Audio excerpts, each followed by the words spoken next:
तो बाबा कहते हैं बाबा से बच्चों को दिव्य बुद्धि का वर्षा मिलता है। जैसे बाबा के बन गए तो सबसे पहले बाबा ने हमें दिव्य बुद्धि दी, तो दिव्य बुद्धि के आधार से एक एक ज्ञान की गहरी बातों को हम समझ सके, दूसरों को भी समझा पाए। तो आज बाबा की है 25 तारीख की मुरली। बाबा कहते मीठे बच्चे, बाजोली का खेल याद करो। इस खेल में सारे चक्र का ब्रह्मा और ब्राह्मणों का राज समाया हुआ है। ब्राह्मण सो देवता, देवता सो क्षत्रिय, क्षत्रिय सो वैश्य, वैश्य सो शूद्र। तो पूरा साइकिल उसमें समाया हुआ है। प्रश्न है, संगम युग पर बाप से कौन सा वर्षा सभी बच्चों को प्राप्त होता है? तो बाबा कहते हैं ईश्वरीय बुद्धि का। ईश्वर में जो गुण है वो हमें बाबा वर्षे में देते हैं। हमारी बुद्धि हीरे जैसी पारस बन रही है, हीरे जैसी पारस गोल्डन बन रही है। अभी हम ब्राह्मण बन बाप से बहुत भारी खजाना ले रहे हैं। सर्व गुणों से अपनी झोली भर रहे हैं।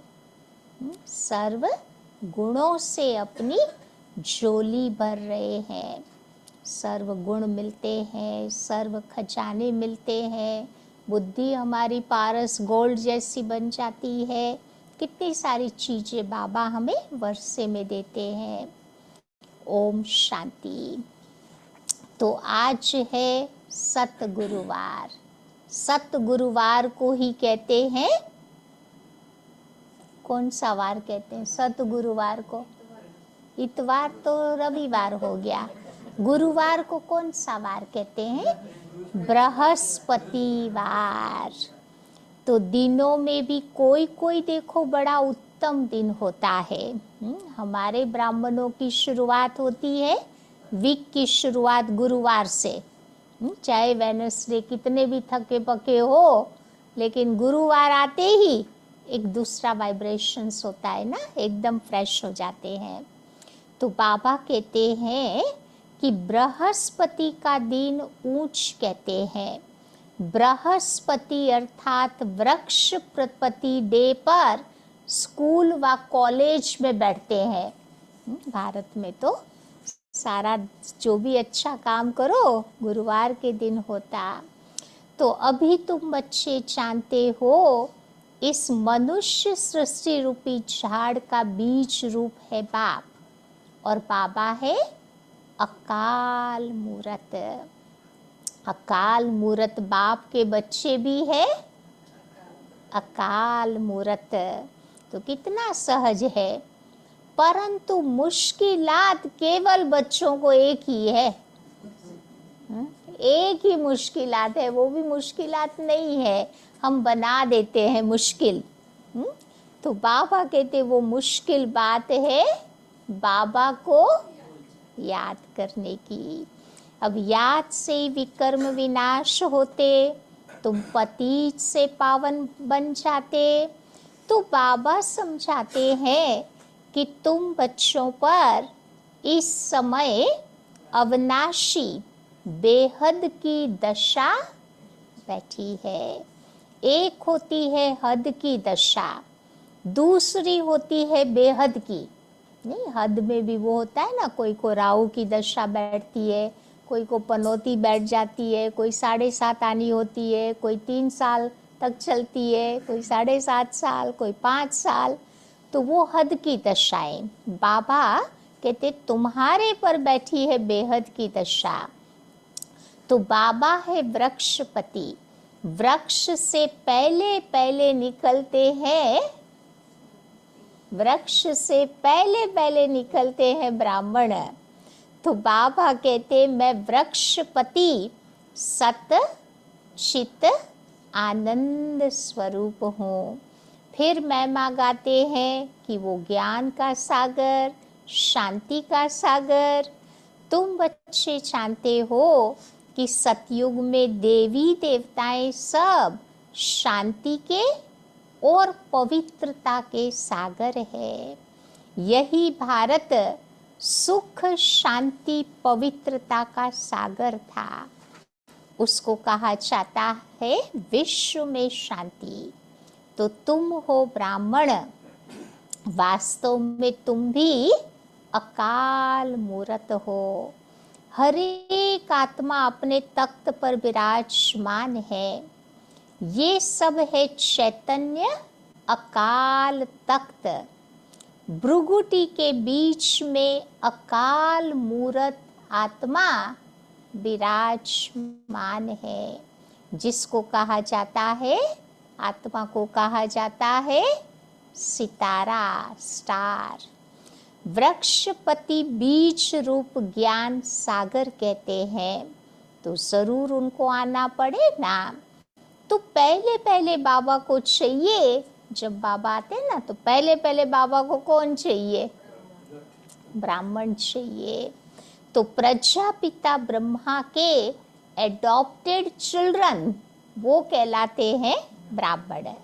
तो जरूर मम्मा भी चाहिए। तुम बच्चों को बहुत अच्छी रीति बाबा बैठ समझाते हैं। इसको ही कहा जाता है बाजोली का खेल। आज बाबा क्लियर है खेल के पर, तो इसको ही कहा जाता है बाजोली का खेल। उसका भी अर्थ बच्चों को समझाया है। बीज रूप शिव बाबा, फिर है ब्रह्मा। तो ब्रह्मा द्वारा ब्राह्मण रचे गए। इस समय तुम कहेंगे कि हम सो ब्राह्मण देवता बनने वाले हैं। फिर देवता सो क्षत्रिय, क्षत्रिय सो वैश्य, वैश्य सो शूद्र। तो पहले हम भी तो शूद्र बुद्धि थे ना। अभी बाबा ने आकर तुम्हारी कैसी बुद्धि बनाई? पहले शूद्र बुद्धि थे, अभी बाबा ने आकर, बाबा ने बहुत अच्छा नाम दिया है, अभी बाबा ने आकर पुरुषोत्तम बुद्धि बनाई है। पुरुषों में उत्तम बनना है ना सतयुग में। अभी बाबा ने आकर तुम्हारी पारस बुद्धि बनाई है। पुरुषोत्तम बुद्धि कहो, पारस बुद्धि कहो। तो ये बाजोली का रास भी बाबा समझाते हैं। शुभ बाबा भी है, प्रजापिता ब्रह्मा और एडॉप्टेड बच्चे भी सामने बैठे हैं। अभी तुम बच्चे विशाल बुद्धि बने हो, ब्राह्मण सो देवता बनेंगे। अभी बाबा आया है तुम्हें ईश्वरीय बुद्धि बनाने। कितने प्रकार की बुद्धि आज बाबा बताते हैं ना। पारस बुद्धि बोला, गोल्ड बुद्धि बोला, पुरुषोत्तम बुद्धि बोला, विशाल बुद्धि बोला, ईश्वरीय बुद्धि कहा।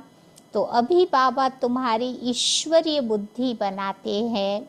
जो ईश्वर में गुण है वो सब तुम्हें वर्षे में मिलते हैं। बाबा समझाते हैं कि ये सब बातें भूलो मत। बाबा है ज्ञान का सागर नंबर 1। इसीलिए बाबा को कहा जाता है बाबा ज्ञान का सागर। इसीलिए बाबा को कहा जाता है ज्ञानेश्वर, ज्ञान सुनाने वाला ईश्वर। अब ज्ञान से ही तो सद्गति होती है ना। पतितों को पावन बनाते हैं ज्ञान और योग से। तो भारत का प्राचीन राजयोग बड़ा मशहूर है, क्योंकि आयरन एज से गोल्डन एज बना था। ये तो समझाया है कि योग 2 प्रकार के होते हैं। एक है हठ योग और ये है तुम्हारा राजयोग। वो योग है हठ योग। कैसा योग है? हद का। ये है बेहद का। वो है हद के सन्यासी और तुम हो बेहद के सन्यासी। वो घर बार छोड़ते हैं और तुम बच्चे सारी दुनिया का सन्यास करते हो। तो अभी तुम हो प्रजापिता ब्रह्मा की संतान। तो ये छोटा सा नया झाड़ है ना, तुम जानते हो पुराने से नए बन रहे हैं, सैपलिंग लग रहा है। तो बरोबर देखो, हम बाजोली खेलते हैं ना, हम सो ब्राह्मण, फिर हम सो देवता बनते। तो 100 अक्षर जरूर तुम्हें लगाना है। सिर्फ हम ही नहीं, हम सो शूद्र थे, सो अभी हम सो ब्राह्मण बने। तो ये बाजोली का खेल बिल्कुल भूलना नहीं चाहिए। ये तो है बिल्कुल सहज। छोटे छोटे बच्चे भी समझा सकते हैं कि हम 84 जन्म कैसे लेते हैं, सीढ़ी कैसे उतरे हैं, फिर ब्राह्मण बन करके चढ़ते हैं, फिर ब्राह्मण सो देवता बनते हैं। तो अभी ब्राह्मण बन बहुत भारी खजाना बाबा से ले रहे हैं, बहुत भारी खजाना। अभी तुम बच्चे झोली भर रहे हो ज्ञान सागर। कोई शंकर को नहीं कहा जाता, वो कोई तुम्हारी झोली नहीं भरता। शंकर की भी झोली शिव बाबा ने भरी थी ना, वो किसी की झोली नहीं भरता। ये तो चित्रकारों ने ऐसा बना दिया है। शंकर की तो कोई बात ही नहीं। ये विष्णु और ब्रह्मा दोनों यहाँ के हैं। लक्ष्मी नारायण का युगल रूप ऊपर में दिखाया है। कहाँ ऊपर में? विष्णुपुरी में। तो ये है इनका ब्रह्मा का अंतिम जन्म। पहले पहले ये विष्णु था, फिर 84 जन्मों के बाद फिर ब्रह्मा बना। तो इनका नाम मैंने ब्रह्मा रखा है, सबका नाम बदल दिया। क्यों? क्योंकि सभी ने संन्यास किया ना यज्ञ में। शुरू में बाबा ने सबके नाम बदल दिए थे ना। शूद्र से ब्राह्मण बने तो नाम बाबा ने बदल दिया।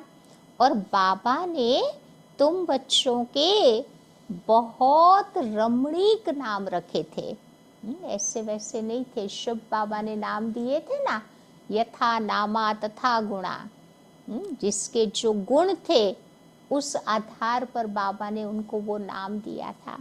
नहीं, शांतामणि दादी, आपने देखा है ना दादी को, कितनी शांत थी। चाहे दुनिया उथल पाथल हो जाए, लेकिन वो अपनी बस वही शांति में, वही मस्ती में रहती थी। तो हर दादियों के गुण के आधार पर बाबा ने वो नाम दिए थे। तो अब तुम बच्चे समझते हो, देखते हो कि वृक्षपति इस रथ में बैठा है। उनका ये अकाल तख्त है, इनका भी है। इस तख्त का बाबा लोन लेते हैं। उनको अपना तख्त तो मिलता नहीं है, शिव बाबा को तो शरीर अपना मिलता नहीं, उसको चाहिए ही नहीं। तो बाबा कहते हैं मैं इस रथ में विराजमान होता हूँ, तुम बच्चों को पहचान देता हूँ। मैं तुम्हारा बाप हूँ, सिर्फ जन्म मरण में नहीं आता हूँ, तुम आते हो। अगर मैं भी जन्म मरण में आऊं तो क्या हो जाए? बाबा भी चक्कर में चक्कर लगावे तो क्या हो जावे है? तो तुमको तमो प्रधान से सतो प्रधान कौन बनाए? तो बनाने वाला चाहिए ना, इसीलिए ही मेरा ये पार्ट है। और मुझे बुलाते भी है, कहते भी है कि हे पतित पावन आओ, तो निराकार शिव बाबा को आत्माएं पुकारती है। क्यों पुकारती है? आत्माएं बाबा को क्यों पुकारती है? क्योंकि आत्माओं को बहुत दुख है। भारतवासी आत्माएं खास बुलाती है कि आकर पतितों को पावन बनाओ। सतयुग में तुम बहुत पवित्र सुखी थे। उस समय सतयुग में जब पवित्र सुखी थे, तो बाबा कहते उस समय मुझे कभी भी नहीं पुकारते थे। जरूरत नहीं थी ना। तो बाबा खुद कहते हैं कि मैं तुमको सुखी बनाकर फिर मैं जाकर वानप्रस्थ में बैठ जाता हूँ। क्यों? हमें सुखी बनाकर बाबा वानप्रस्थ में जाकर के बैठ जाते हैं। क्यों? क्योंकि वहां पर तो मेरी दरकार ही नहीं। सतयुग में कोई नहीं बुलाता, तो बाबा आकर के भी क्या करे हैं? तो वहां तो मेरी दरकार ही नहीं। फिर भक्ति मार्ग में मेरा पाठ है, फिर मेरा पाठ आधा कल्प नहीं होता। तो ये बिल्कुल सहज बात है, इसमें किसी का भी प्रश्न उठ नहीं सकता। तभी तो गायन भी क्या गाते हैं कि दुख में सिमरन सब करे, सुख में करे न कोई।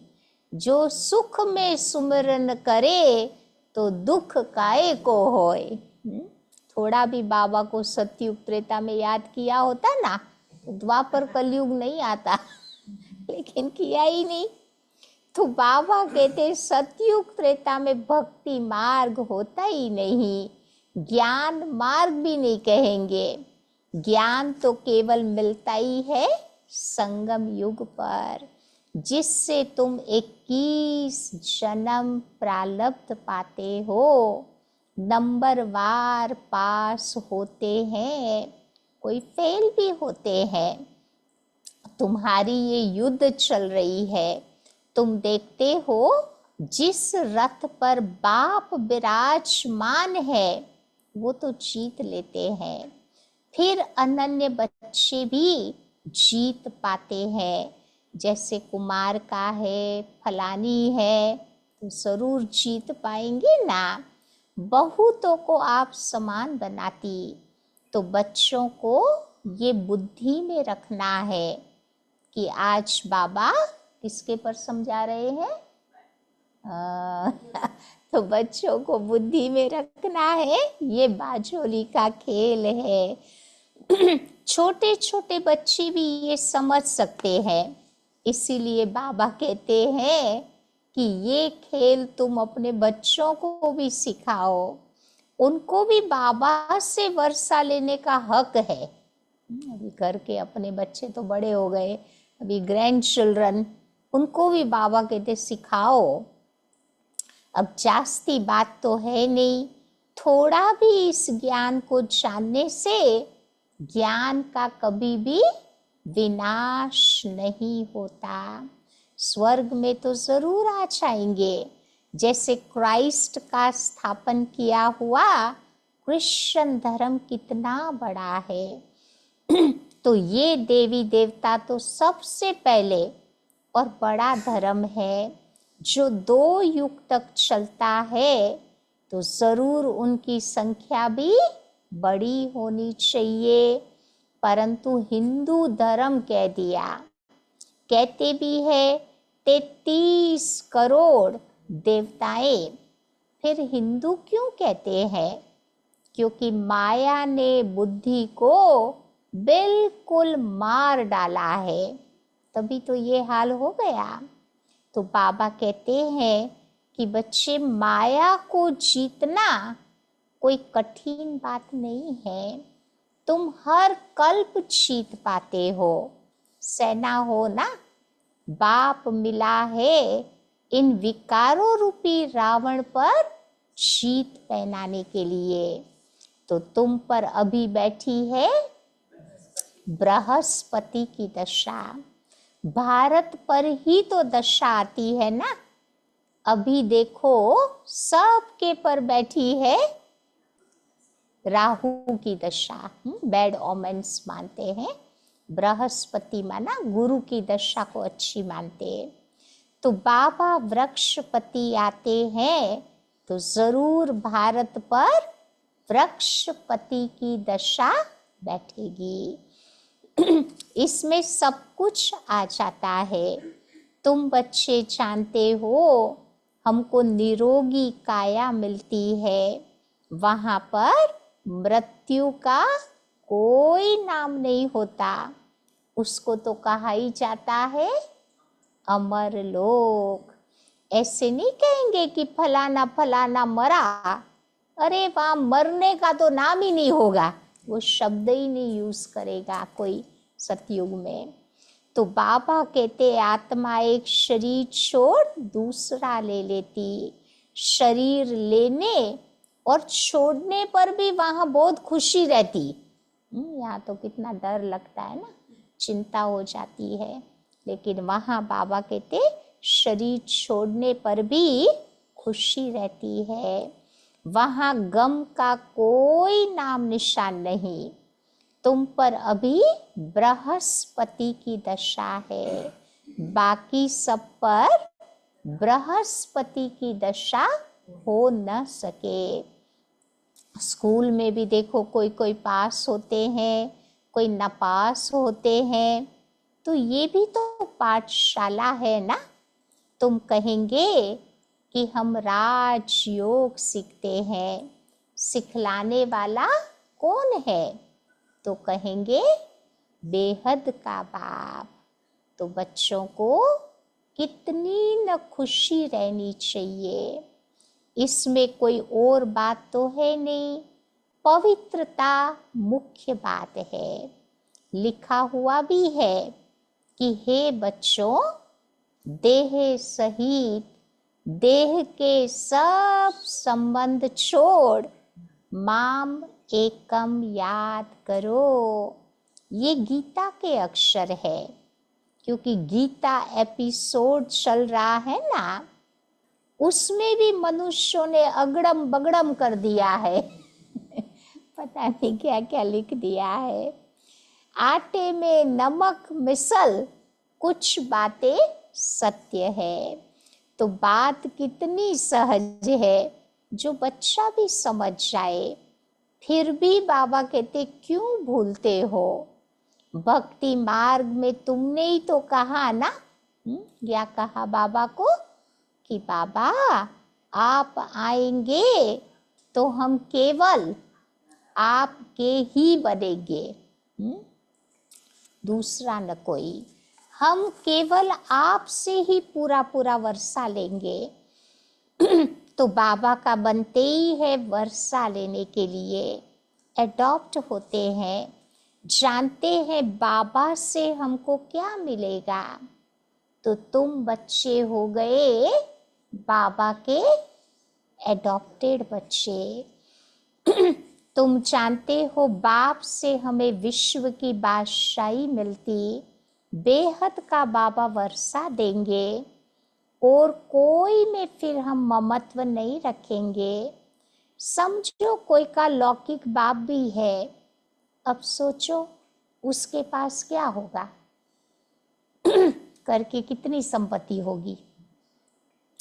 करके लाख या 1.5 लाख होगा। लेकिन ये बेहद का बाप तुम बच्चों को बेहद का वर्षा देते हैं।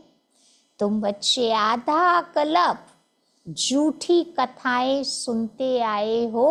कल बाबा ने बताया ना 3 कथाएं, सत्यनारायण की कथा, अमर कथा, तीसरी की तीसरा नेत्र खोलने वाली कथा। लेकिन अभी बाबा से तुम बच्चे सच्ची सच्ची कथा सुनते हो, तो ऐसे बाबा को याद करना चाहिए ना। और कथा भी बड़े ध्यान से सुनना चाहिए।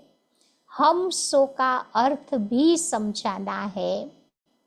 वो लोग तो कह देते हैं, दुनिया वाले, हम सो का क्या अर्थ करते हैं? हम आत्मा सो परमात्मा। तो ये 84 जन्मों की कहानी तुम्हें कोई बता न सके। बाप के लिए तो कहते हैं कि वो कुत्ते बिल्ले सब में बैठा हुआ है, तो बाबा की भी ग्लानि कर देते हैं।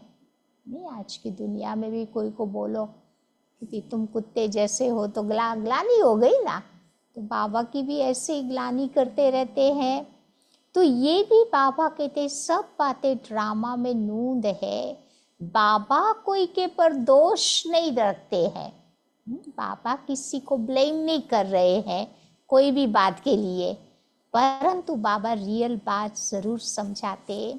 तो बाबा कहते ये ड्रामा ही ऐसा बना हुआ है, तुम जो ज्ञान से देवता बनाते हैं, तुम फिर उनको ही गालियां देने लग पड़ते हो।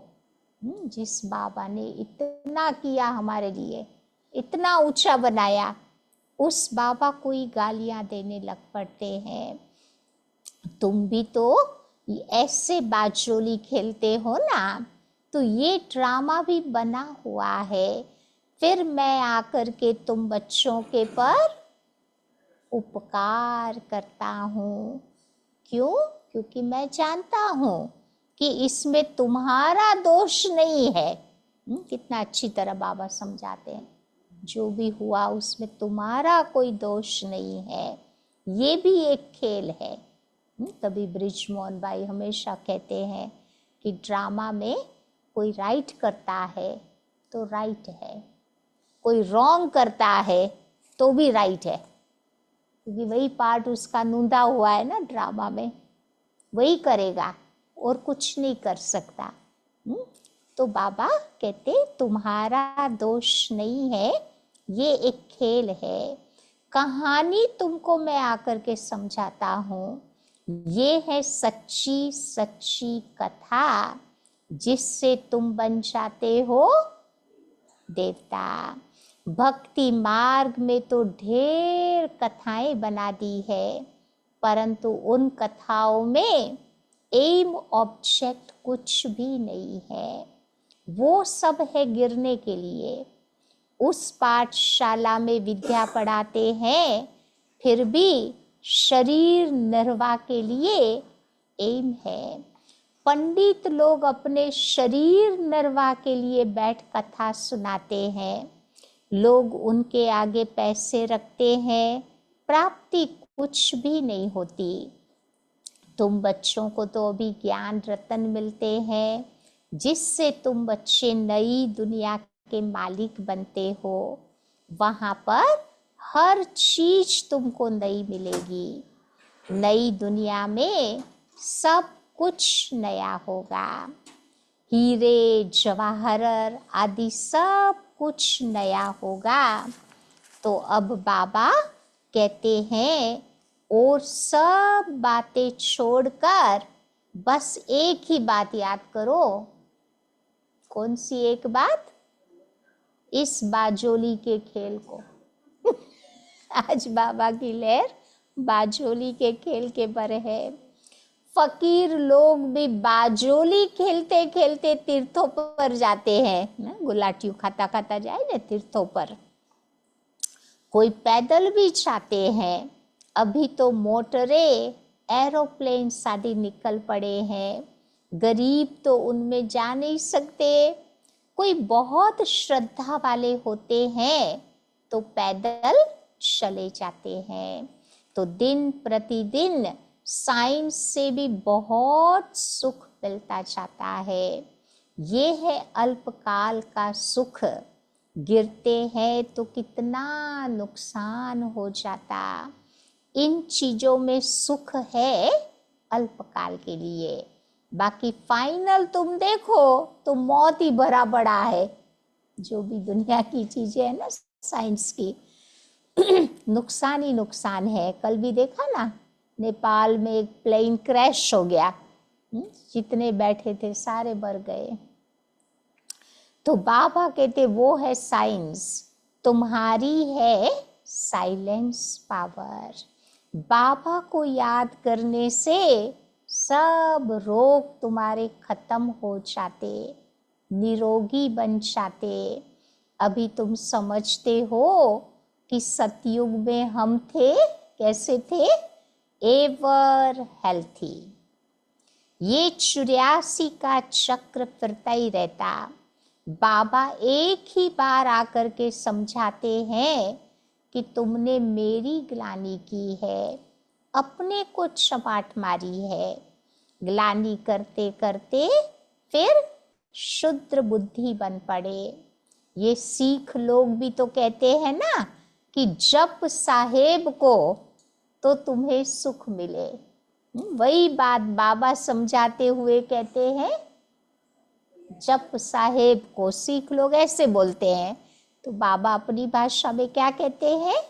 बच्चे मन मना भव। कल भी बाबा ने बोला ना, मन मना भव। अक्षर ही 2 है, बाकी जास्ती माथा मारने की कोई दरकार नहीं। ये बाबा ही आकर के तुम बच्चों को समझाते हैं। अभी तुम समझते हो साहेब को याद करने से 21 जन्म का सुख मिल जाता। वो भी तो उसका रास्ता बताते हैं ना।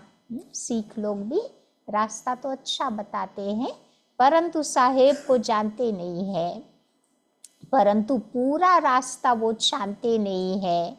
बाबा भी तो कहते हैं ना कि बच्चे सिमर सिमर सुख पाओ। तुम बच्चे जानते हो बरोबर सतयुग में बीमारी आदि दुख की कोई बात नहीं होती। ये तो कॉमन बात है। उसको सतयुग गोल्डन एज कहा जाता, लेकिन इसको कलयुग आयरन एज कहा जाता। ये सृष्टि का चक्र फिरता ही रहता। समझानी बाबा तुम बच्चों को कितनी अच्छी देते हैं। बाबा कहते हैं ये है बाजोली, अभी तुम ब्राह्मण हो फिर देवता बनेंगे। ये बातें भी बच्चे भूल जाते हैं। अगर बाजोली तुम्हें याद रही तो ये बाजोली का खेल याद रहा तो सारा ज्ञान याद रहेगा। ऐसे बाबा को याद करके फिर रात को सो जाना चाहिए। फिर भी कहते हैं कि बाबा भूल जाता है, तो बाबा कहते माया घड़ी घड़ी बच्चों को भुला देती है। तुम्हारी लड़ाई है माया के साथ, फिर आधा कल्प उन पर तुम राज्य करते हो। तो बाबा बात बिल्कुल सहज बताते हैं। इसका नाम ही है सहज ज्ञान, सहज याद। बाबा को सिर्फ याद करो। बाबा क्या और कोई तकलीफ देते हैं? याद करने में ही तकलीफें आती है ना, और तो बाबा कोई तकलीफ नहीं देता। भक्ति मार्ग में भी तुमने बहुत तकलीफें ली है। दीदार के लिए गला काटने को भी तैयार हो जाते हैं, जिसको काशी कलवट कहते हैं। हाँ, जो निश्चय बुद्धि होकर के करते हैं उनके फिर विकर्म विनाश भी होते हैं। लेकिन जैसे जन्म लिया तो नए सिरे से फिर हिसाब किताब चालू हो जाता। बाकी मेरे पास कोई नहीं आता, मेरी याद से ही विकर्म विनाश होते, न कि कोई जीव घात करने से। सुसाइड हो जाता है ना, काशी कलवट खाना ये भी।